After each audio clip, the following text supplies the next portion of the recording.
the oxpecker. They thrive on eating ticks off the animals. Obviously, when you've got a lot of thicket and a lot of grassland and everything else, there's ticks everywhere. Typically, we would use a eco-friendly chemical to kill the ticks. But nature's always got a way. Yeah. So we thought, well, let's see if we can get some oxpeckers and do it the natural way. And so we managed to get a whole lot from the Kruger National Park. And their job was to now go and eat the ticks off these animals rather than us using chemicals. As soon as those birds were released, boy, they all flew out the boxes and did this around the sky. It was lovely to see.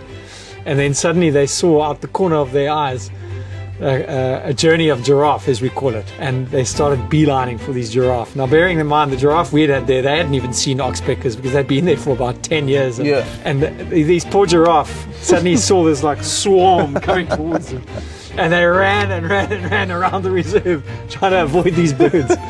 Today, when you do game drives on the reserve, you see oxpeckers everywhere, on the rhinos, on the buffalo, on the giraffe, just doing their job. They're thriving down there. So what we did have to do was we had to convince a lot of the farmers that still farm around to avoid using harmful chemicals, because the chemicals are what killed out the oxpecker in the first place, because they dipped their cattle in these chemicals that would kill the ticks, and what ticks were left would get eaten by the oxpeckers, and they were poisoned. So that's how the oxpecker actually died out there.